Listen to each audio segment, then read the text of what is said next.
সাইমা জান্নাত,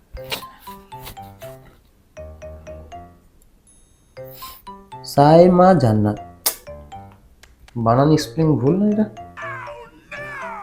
আচ্ছা, শিশির ভাইয়ের কাছ থেকে দেখতে হবে বিষয়টা।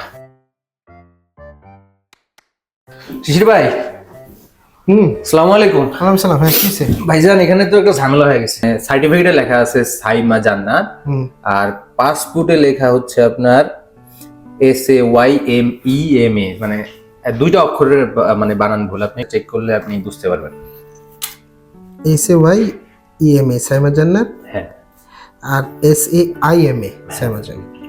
আচ্ছা, মূলত অ্যাপ্লিকেন্টের মূল অ্যাপ্লিকেন্টের নামে যদি কোনো ভুল থাকে সেটা নট অ্যাকসেপ্টেবল, কখনোই সম্ভব না। অ্যাপ্লিকেন্টের ধরলাম বাবা মার নামে যদি কোনো ভুল থাকে, এক অক্ষর দুই অক্ষর, সেটা অ্যাফিডেভিটের মাধ্যমে জমা দেওয়া যায়, কিন্তু এটা সাজেস্টেড না, যেটা করা উচিত না। কারণ ম্যাক্সিমাম ক্ষেত্রে দেখা যাচ্ছে সেটা কাজ করতেছে না, বা ইএমজিএস বা ইমিগ্রেশন রিজেক্ট করে দিচ্ছে।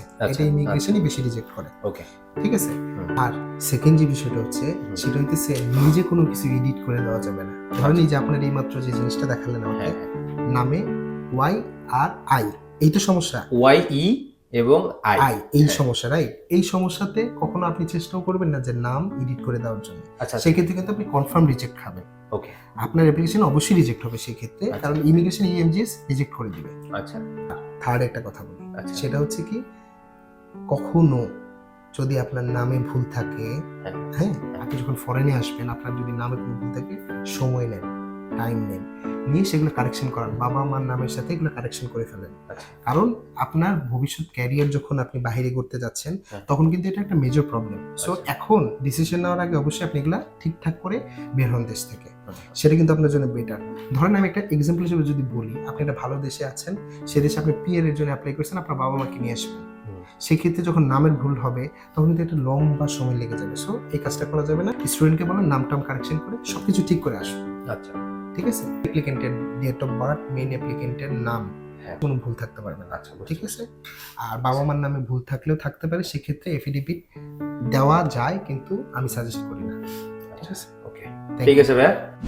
আপনাদেরকে বলতেছি, শোনেন, যদি আপনার নামে কোনো ধরনের ভুল থাকে, আপনার বাবা মার নামে যদি কোনো ধরনের ভুল থাকে, আজকে সেগুলো কারেকশনে দিয়ে দেন। আপনি বাইরে পড়াশোনা করতে যখন আসবেন এবং ভালো কোনো দেশে যখন যাবেন, এগুলো কিন্তু একটা মেজর ইস্যু। সো আজকে 2 মাস সময় নেন, আজকে আপনার সার্টিফিকেট কারেকশন করান, আজকে আপনার এনআইডি কারেকশন করান, আজকে আপনার পাসপোর্ট কারেকশন করান, করিয়ে তারপর জমা দেন আপনার অ্যাপ্লিকেশনটি। দেখবেন ভবিষ্যতে আপনাকে এগুলো নিয়ে সাফার করতে হবে না। ধন্যবাদ আমার ভিডিওটি দেখার জন্য। আসসালামু আলাইকুম।